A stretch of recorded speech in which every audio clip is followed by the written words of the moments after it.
Good morning, everyone. I'm Carrie Roper, digital news producer here at the Las Vegas Review-Journal. Welcome to the Aging Wellness webinar presented by Southwest Medical, part of Optum Care. The topic we'll be discussing today is preventative health care. Please make sure to use the chat box if you have any questions at all or you just want to say hi. We do have a doctor on hand standing by to answer all of your questions. Now let's go ahead and welcome our esteemed panel of doctors today from Southwest Medical. First up, we have Associate Medical Director Dr. Garisha Kaur. Next, we have Dr. Hillary Schroeder. She's the team lead for Southwest Medical. And let's welcome in studio Dr. Gaurav Zorath. He is the core faculty of the Family Medicine Residency Program at Southwest Medical. Thank you all so much for being here. We really appreciate it. I know you're taking time out of your day to join us and answer some of these questions. Let's go ahead and start off with the topic that's been on everyone's mind for most of this year. That is the COVID-19 pandemic. Let's talk about how that may have impacted preventative care for our patients. Dr. Zorath, if you'd like to kick us off.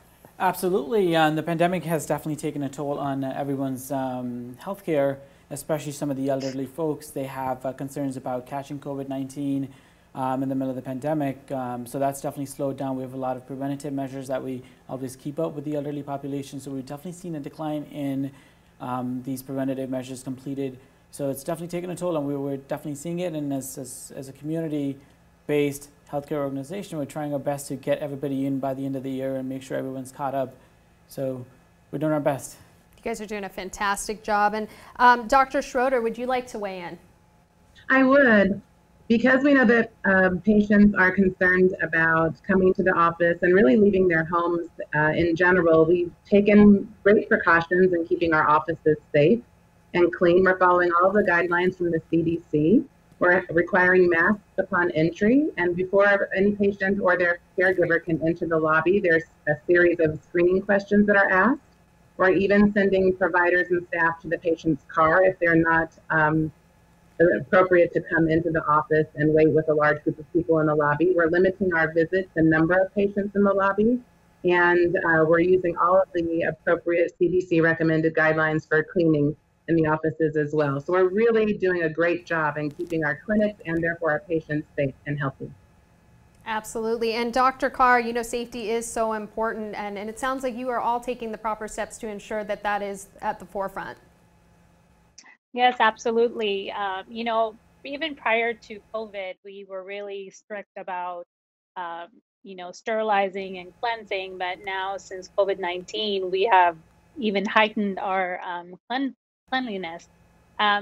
So one of the reasons is we want our patients to feel safe, and certainly we want our staff and our providers to feel safe while they are providing care to our patients. In hopes that, you know, our patients don't put their primary care on hold and, you know, avoid coming to the clinic, which could then down the road lead to bigger problems.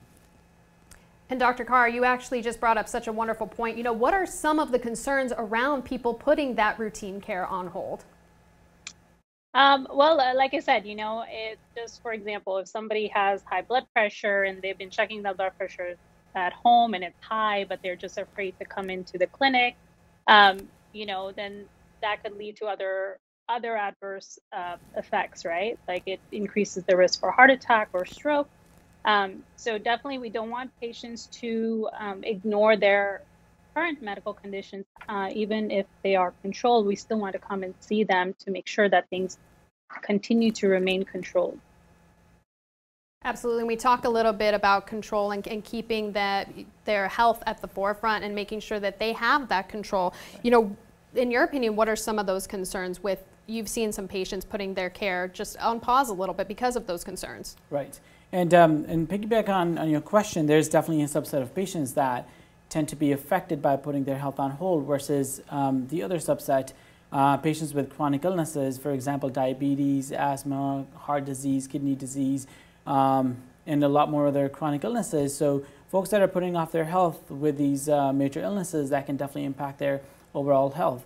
And having said that, about 6 out of 10 adults in the United States have at least one chronic illness, and 4 out of the 10 adults in the United States have about at least 2 or more chronic health illnesses. So it is very important that if you have chronic illnesses, it is important that you call your PCP's office, primary care doctors, and be seen. And speaking on the same note, there's about 30 million people or more in the United States suffering from diabetes. And diabetes, is a disease that impacts your entire body. So if you have diabetes along with these other chronic conditions, I think it's important that we get you seen at the office and make sure you're all caught up. Absolutely. Those are some big numbers. Dr. Schroeder, are you seeing anything in terms of this particular people putting their health care on hold? Yes, I am. I've encouraged my patients to continue to come in because we have, as a company overall, a big push to keep our patients out of the ER if we can. There's at least a 60 to 70% chance that if a patient goes to the ER, they are likely to be admitted, and these costs can really impact the medical system as a whole. We do offer other options for patients that have chronic conditions and just are still too fearful to come in to be seen at the clinic.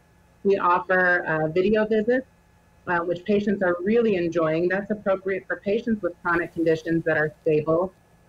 Medication refills, if they want to just review their labs or recent imaging results, or just want to touch base with their primary care provider, video visits are available. We also have our Medicine on the Move mobile clinic that goes to local neighborhoods and areas where patients can go to this state-of-the-art, fantastic facility and be seen there and receive some care there. There's exam rooms. They have ability for radiology and other workup, including lab work. And are there certain people who are especially at risk if they don't stay on top of that routine care? I know we talked a little bit about some of those that could be, but Dr. Carr, let's go ahead and start with you. Yes, actually, we have a huge, at Southwest Medical, we have a really big senior population.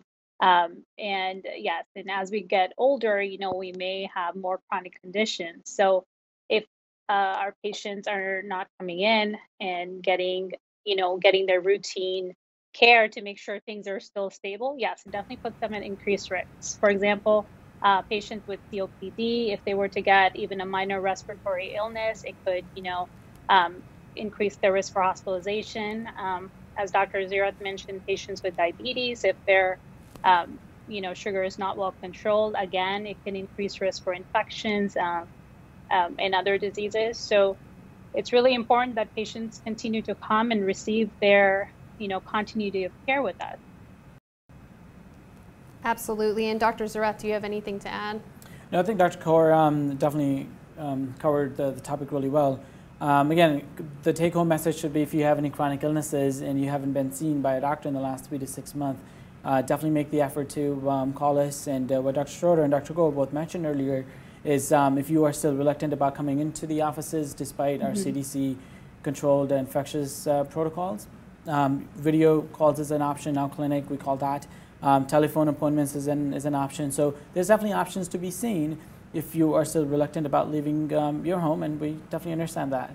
Absolutely. We're seeing, so many different things coming to the forefront. As you mentioned, some telehealth opportunities for patients, because one area of concern for many is still venturing outside. I guess the big question on everybody's mind is it really safe to go to your doctor's office? My answer would be yes. Again, Dr. Schroeder had mentioned this earlier this morning that the offices, all doctor offices do have infection control protocols, whether we're in a pandemic or not. But with the pandemic, we've enhanced our infection control processes. The rooms are getting cleaned. With every patient, all the equipment is getting cleaned with these special wipes that are 99.9% effective. And the patients are getting screened at the front door. So anybody with any COVID concerns are not being led into the building, and they're being routed over to the urgent care where they can get appropriate care. And it's just not the patients, the staff members, us as physicians, providers, everyone's getting screened. So if there's even a tad bit of concern about a person having COVID, they're not let into the building. And people that are inside the building, they're actually having to wear a mask at all times. So to answer your question, absolutely, it is safe to go into the doctor's offices. We're doing everything we can to minimize anybody's risks, not just the staff members, but also the patients. So in just hearing some of the things that you have in place, Dr. Schroeder, is it almost safer to say that it's safer to go to the doctors than possibly pre-COVID? Yes, I would say so. I'd also like to insert a little bragging point for Southwest Medical, is that we were the first in the state of Nevada to introduce curbside testing for COVID for our patients. And we even helped UNLV Medicine set up their curbside testing as well. So we are really on the forefront of this whole pandemic. I love that. You guys are right there, as you mentioned, kind of paving the way for us here in the Valley. What are some ways to receive care without going to the doctor's office? Again, I think the Now Clinic app. So Now Clinic app is the video portal that we use with Southwest Medical. You can go to nowclinic.com, download their app. It's really easy to set up, and a telephone call. So for some reason, a lot of folks are not technologically savvy. They just prefer to just pick up the phone and speak to the doctor about their medications, whether it be just doing a routine follow-up, reviewing labs. We can do that over the phone. Like what Dr. Schroeder mentioned, we have a mobile van, medicine on the move, we call it. So we have this mobile bus going over to some of the remote areas and focusing on the newborns. The newborns are at a higher risk of infection, so medicine on the move mobile van is allowing us to be able to see these newborns without putting them at an increased risk. So yeah, we're doing everything we can to minimize everybody's risks. Absolutely. And you guys, Dr. Carr, is there anything you wanted to add in on that particular point as well? Yes, actually, I think the point is really well covered. So, we do have two platforms for our telehealth. One is our Now Clinic for urgent care. But when this pandemic started, we knew really quickly that we had to change gears because we wanted to continue to take care of our patients. So then we also implemented telehealth for our primary care, initially for our primary care offices, where patients could, see us face to face and we could see them to get their routine care, medication renewals, go over test results, imaging. It was just more personalized to be able to see each other face to face and have that done almost like an in-person visit. So that, and then of course our specialties are also on board. They also offer these telehealth visits. So patients can get a lot of their needs taken care of. They just have to either come in to see us or come on the telehealth portal. And I actually know I've had the opportunity to do some of those video visits, my son, for his eye doctor appointment. And I have to say I was a little bit leery because you're so used to doing this, to engaging and seeing face to face, but you're absolutely right. It really provides such a personalized touch. What types of treatments can patients get through these video visits? Guys, so essentially we can cover a broad range of topics here. So just a routine follow-up. If you see your doctor every 3 months, we can do a routine follow-up. If you have recent blood work done, you want to go over your blood test results, we can do that. Same thing with the imaging. If you had recent imaging done, x-rays, ultrasound, CAT scans, we can review those over the video health or the telephone. We can also do medication checks. If you're taking a lot of medications and you don't know which ones you're supposed to be taking, which ones not, we can definitely facilitate that. And what Dr. Kaur mentioned earlier is just not the primary care physicians. We have our specialists, the cardiologist, the endocrinologist, we have the rheumatologists on board, OBGYN, pediatrics. So we have not just the primary care, but also the specialists on board. So we can essentially cover all of these topics over a video health or telephone health without leaving your house. Absolutely, and as you just mentioned, it ranges, so there really is no reason to not see a doctor, whether it is a specialist or your primary care physician. Right. Dr. Schroeder, did you happen to see an increase after the coronavirus outbreak? We did. Our video visits increased substantially, actually. From 2019, we had an average of about 70 visits per day, and then in recent weeks, they were upwards of 300 and 400 visits per day. That is quite a jump right there. Right. And I'm assuming too, with seeing that increase in visit, that obviously, we were talking a little bit about it earlier, that keeps you very, very busy. Is there any lack, and I think I know the answer, but is there any lack in the quality of that care? Because now you are seeing an influx of those particular visits, but you're now seeing patients in multiple ways, in office and through telehealth. Got it. To answer your question, absolutely not. We have, when you call into the Now Clinic app, we have access to the patient's chart. So as the patient's talking about their medications, for example, we are able to see the medications they're on right while they're on video. We can go into their chart, see what other doctors have said in the past. We can check their blood pressures. We have access to the entire chart. So when you get seen over a video chat and you, for example, see me today and you go see your primary care doctor a week later, they'll be able to see that me and the patient spoke. So everything is kept integrated. We have a state-of-the-art EMR system that again integrates every aspect of our medicine, whether it's on the Now Clinic, whether it's over the phone, everything stays put in one place. So the quality is nowhere sacrificed. I had a feeling, but I just had to ask. Now, what if prescriptions or tests are needed? How does that work? Dr. Carr, can you kind of give us a little bit of a rundown on how that works? Yeah, absolutely. So we do have an electronic medical record, so patients have access to those things online as well.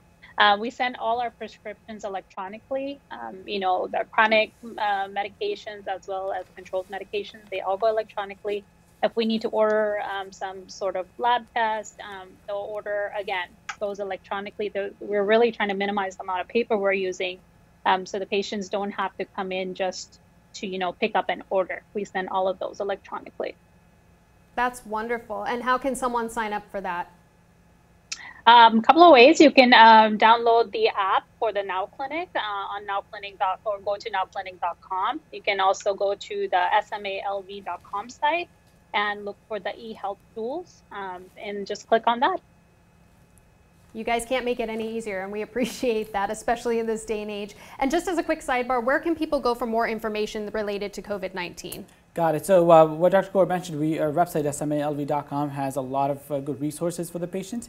On the left-hand sidebar, there is information on COVID-19. So if you wanted to stay up to date with what's happening with COVID-19, the new protocols, etc., our website would be a great resource. Perfect. You guys have all the resources, so it seems like you have everything in one spot to make it so easy for patients so that any question that they need asked or answered, you guys are the ones to go to, which we appreciate.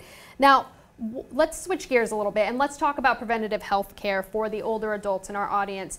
What are the areas where older adults need that little bit of special attention? Got it. So a little bit to mention before I answer that question, I just want to make this point. As we age, our body changes a lot, not just the physical aspect of life, but the mentally speaking, the metabolism. So as you age, your body's going through a lot of changes. And as we age, there's a lot of mental health that comes into play. There's a lot of physical health that comes into play. A lot of the elderly folks are not able to ambulate. They're not able to walk a whole lot like they used to be before. So two things that we definitely try to focus on is making sure they are mentally doing well. And number two, most importantly, they're able to walk and take care of themselves, perform their activities of daily living without any issues. And if you do, we have, again, wonderful resources that can help patients kind of navigate through those challenges. Absolutely. And Dr. Schroeder, are there any other areas where older adults need kind of that special attention? Yes, I would say in general, their overall wellness, but to prevent falls is really important for their physical strength and endurance. Balance becomes an issue because certain medications they can be more sensitive to and have more risk of side effect with. So we always want to be careful for that. Dr. Ziroff had mentioned the mental aspect of aging, which is very, very important. Spouses are passing away for these members, other family members or longtime friends, and that can really take a toll on their mental health. They can become depressed and withdrawn. They may not have much family around, and so they feel more alone, less likely to reach out to their primary care provider. So during a visit, we like to be very careful to pay attention to subtle signs or clues that tell us about the patient's mental health. And we have fantastic lifestyle centers that are more of a social club for the elderly and aging population. And there's so many activities that take place at these centers. I love it. You just listed some wonderful options for keeping active both mentally and physically. Let's talk a little bit about a special risk area for older adults, which is falls. Falls can be dangerous for anyone, but we've talked a little bit about this earlier, especially for older adults. What information can you give for our audience on that? Got it. So falls, again, is a very important topic. Just to go off on a tangent, I was running late for the interview, so I apologize. I was taking care of a patient that has had 3 falls in a very short duration of time, and it ended up being the medication that she was taking could potentially be contributing to the falls. So to answer your question, there's a lot of factors that come into play. Medications being a very important aspect. And number 2, staying active. After a certain age, if you stop being active, it definitely takes a toll on the body. Your body's weak, your stability changes, so you're not as stable when you walk. So to watch out for some of the things, if you think you're taking too many medications and you feel dizzy, you feel lightheaded after taking medications, that's a sign that we need to talk about. If you falling is not a normal process of aging. So if you're falling and you think this is related to your age, then we need to change that. Absolutely. Sure. Dr. Carr, is there anything you'd like to add on that topic?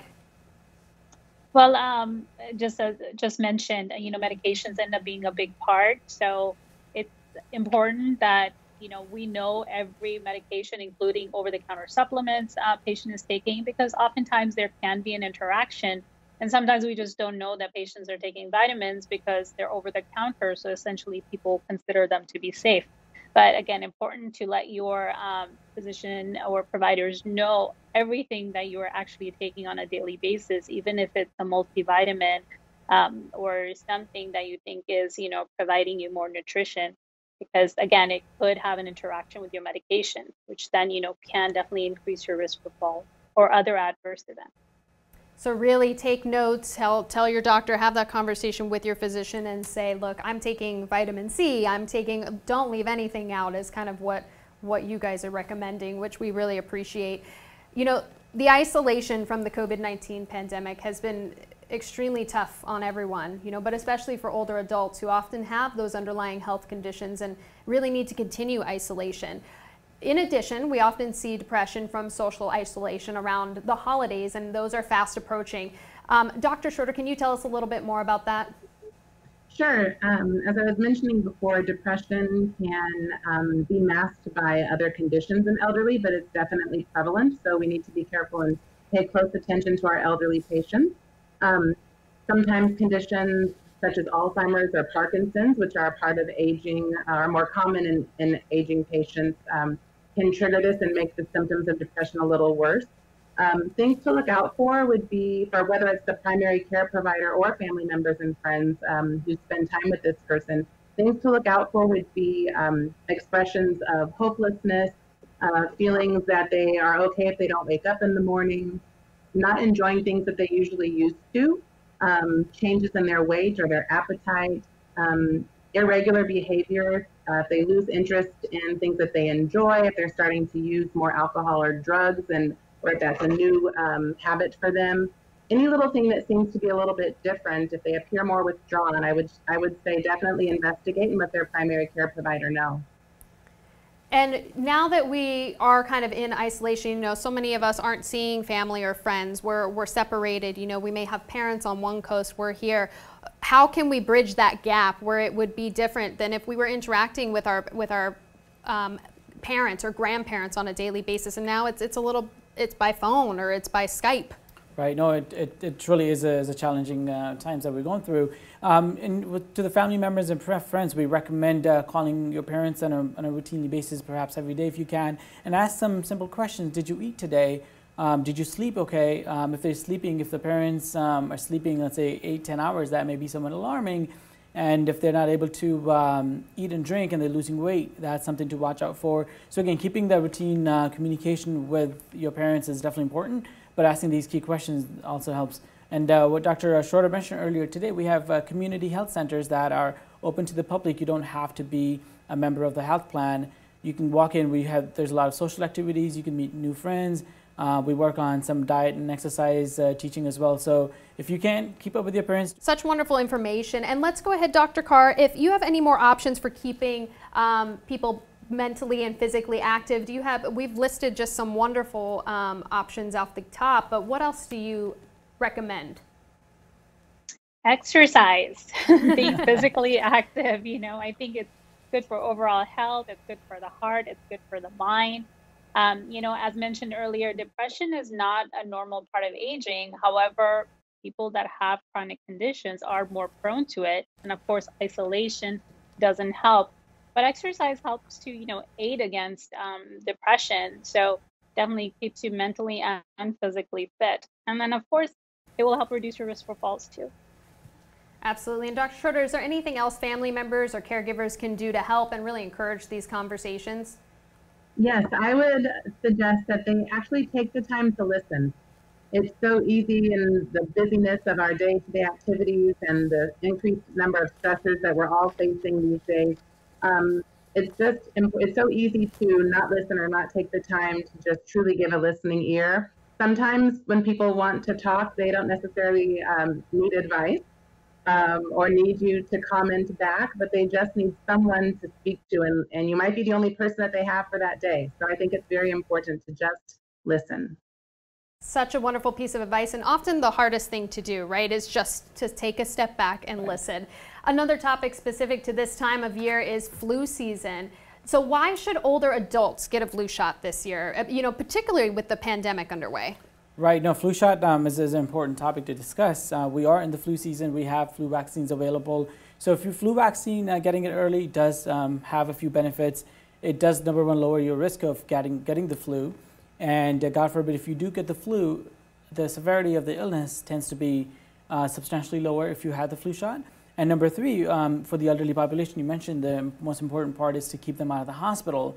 To minimize the severity of the illness, we can keep the elderly population out of the hospital. So getting the flu shot is very, very important, especially in the middle of a pandemic. The last thing we want is elderly population to be at the hospital from a respiratory illness or other side effects. Absolutely. And Dr. Schroeder, you know, kind of going off of that, I think there is some hesitation with the flu shot because there's so many unknowns with this pandemic. We're still learning, you know, almost a year later. It's so strange to think we're getting to that mark. Your recommendation is the flu shot will actually keep you safe, keep you safer. So is that what you guys are recommending at this particular point? Yes, absolutely. We highly recommend it to everyone. There's 2 doses. There's the regular, so to speak, dose of the flu shot, and then for our at-risk or aging population, we have a high dose.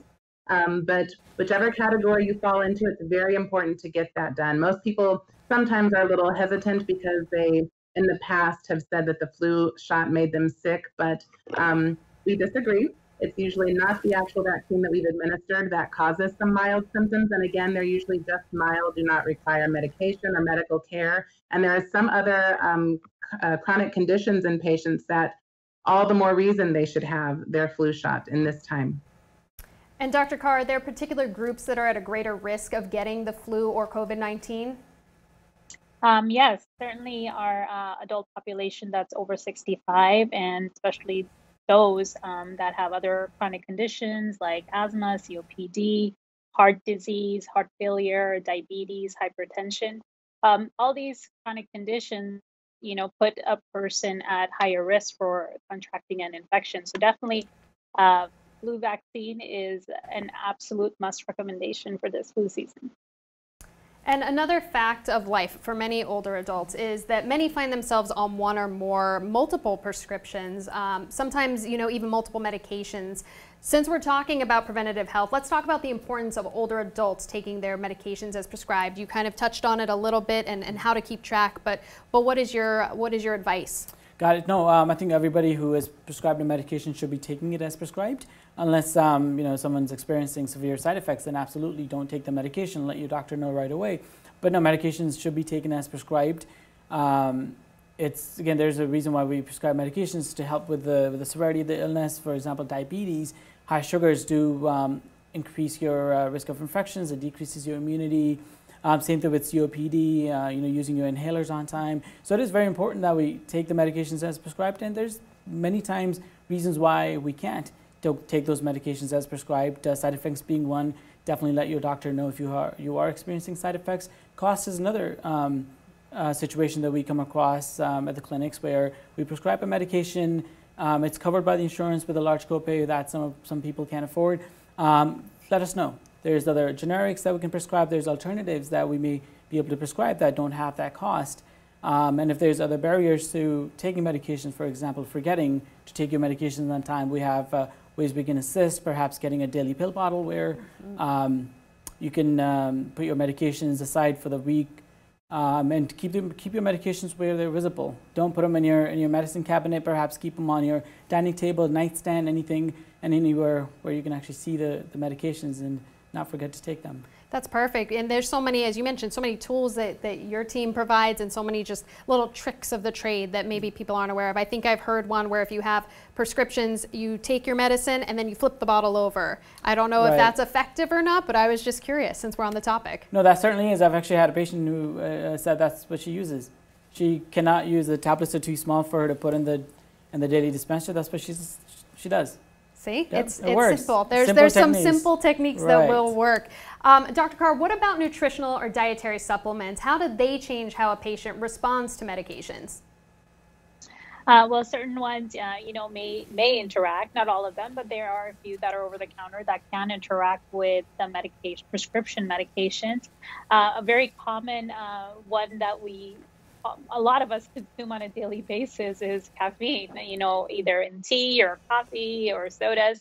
So we don't look at that as something that would interact with our medication, but something as simple as the caffeine, not considered a drug, can still have an adverse effect if taken incorrectly. So really important to let your doctor know all the prescription and supplements you're taking that are over the counter.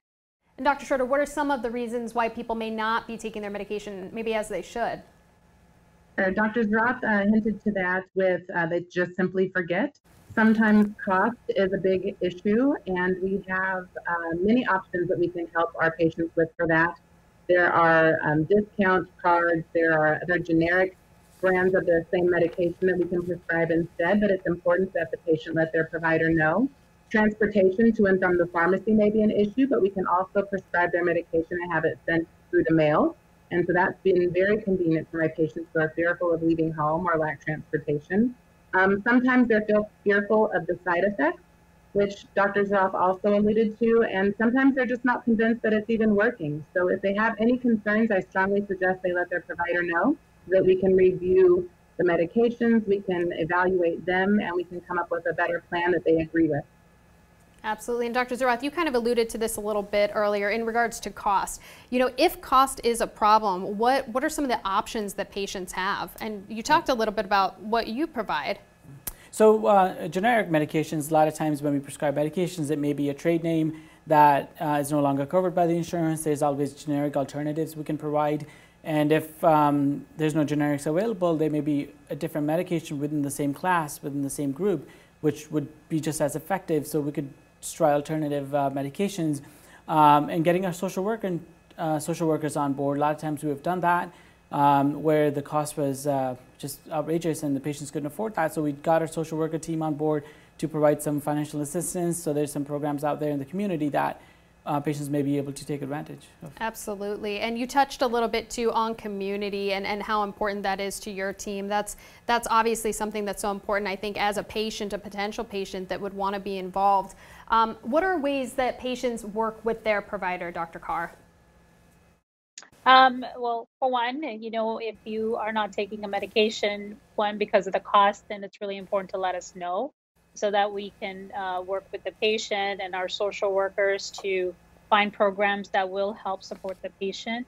It is a bit of a process, but in my experience, the patients that I have told us that the medication is too costly to be taken, but we know that it is the right medication for the patient. We definitely do our best.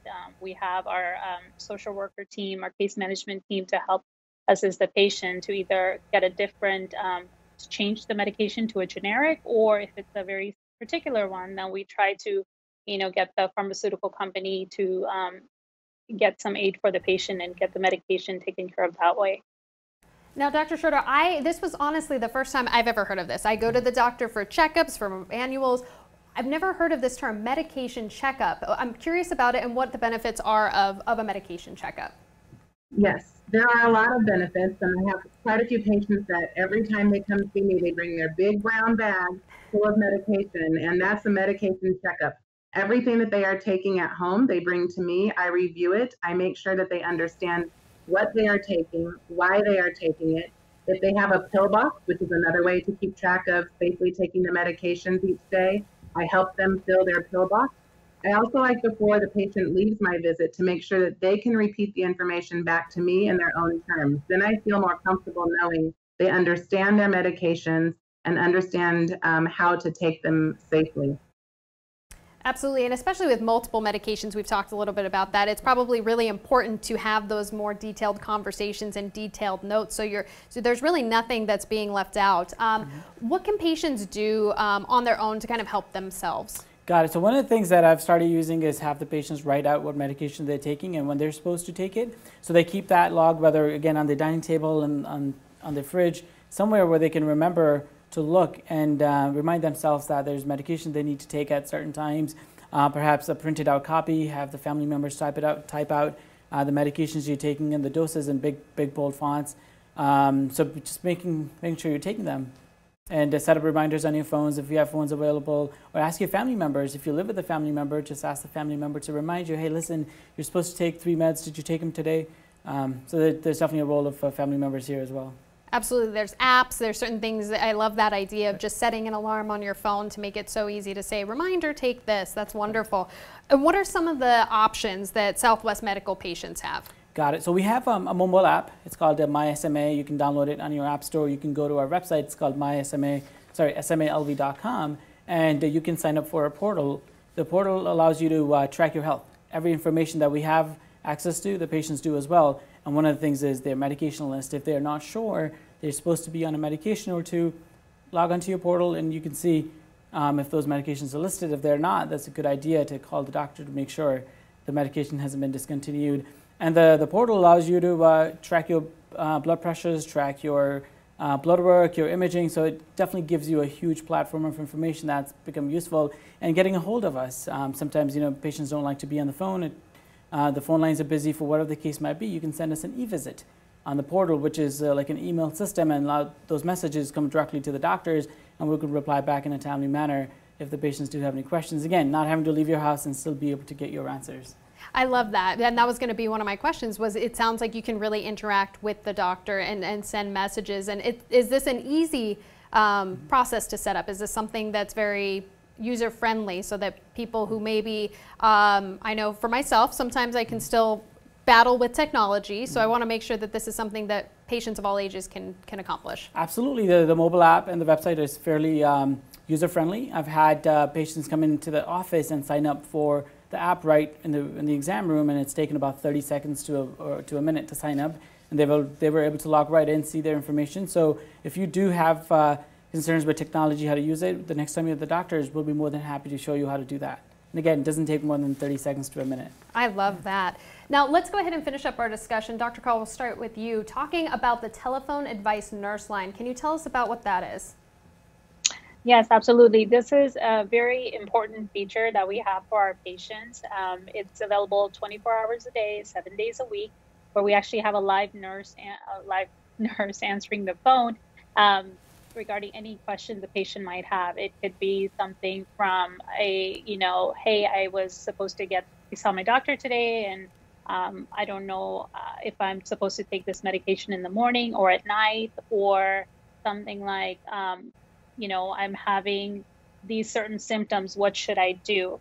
So the telephone advice nurse is able to, hear the patient's concern, and then they know, what the next step is and to take for the patient and give them the appropriate advice, either to, they can also help make the appointment for the patient to either be seen the next day, either by their primary care physician or another team member in that clinic. There are times that, based on what the patient says, the patient has to go to the ER. So then they would give them that advice as well. We also have urgent cares where a patient can go get care. One of our Rancho locations is 24/7 as well. So that's another location patient can be directed to if they need the care right at that time. And Dr. Carr, what types of calls overall do you receive? It seems like you kind of get a mix, if I'm not mistaken. Oh, yes. It's everything. It's everything from, my prescription, a question about my prescription, or I'm having a side effect with my prescription. Sometimes we get calls where patients say that they're doing fine, so they want us to know that.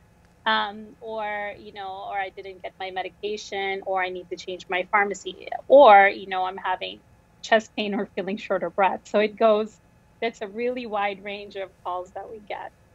Such wonderful and important information. And Dr. Schroeder, is there anything else that you feel patients should know? We'll go ahead and start with you.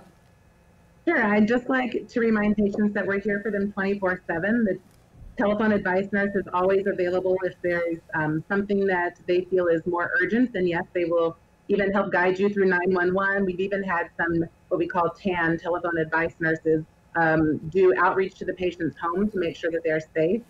Everything goes into our electronic medical system, so the patient's doctor will always be aware of what happened, the discussion that was had taken place, and what advice was given. And I also would just like patients to remember that we have video visits, the Now Clinic, and Medicine on the Move if they're fearful and to come into the office. I love it. And Dr. Carr, was there anything else you wanted to make sure that our viewers got that information? Yeah, absolutely. You know, as primary care providers, we want to make sure our patients stay healthy, not just, in the time of illness, but even when they're feeling good. So we want to see you at all times, even when you're feeling not feeling well, but certainly also when you're doing well. So really encourage our patients to come and continue their primary care, not put it on the back burner due to COVID-19. Absolutely. And Dr. Zareth, we talked a little bit about community earlier. I really want to emphasize and end on that note with you. What are some things that your team does and that makes you so passionate to be working with and for this team? Got it. We have great set of leadership. Our leadership is phenomenal. When the pandemic was starting, we took the initiative to start curbside testing. A lot of the patients were apprehensive about coming into the doctor's offices. We started curbside testing. And like what Dr. Schroeder mentioned earlier, we were happy to help UNLV Medicine start their own curbside testing as well. So that was a big community move. And it's providing patients with every resource possible, again, whether it be getting hold of us to being able to get refills on time. So again, anything and everything. And we're available 24/7, which a lot of the patients are not aware of. You can call us, again, anytime, 2 in the morning, 11 o'clock at night. There's triage nurses available. Even if it's a simple question, we don't mind. Again, we get, don't quote me on the number, I think 3,500 calls perhaps in a week or a month. I'm not entirely sure if got with that statistic, but we do get a lot of calls, and that's what we're there for. Please, please, please use us. We're here to help. Thank you all so much for joining us. And that concludes our program for today. Thank you all so much for being here with us. We hope that was informative and provided helpful tips to stay healthy during these very trying times. We'd like to thank Dr. Garisha Carr, Dr. Hillary Schroeder, and in studio Dr. Gaurav Zorath for being here today. And thank you to our presenting sponsor, Southwest Medical, for today's webinar. Be sure to sign up for our next webinar, which is taking place November 17th at 10 a.m. You just go to agingwellnessexpo.com/webinars to sign up. Thank you so much. Have a great day, and please stay healthy.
Bye.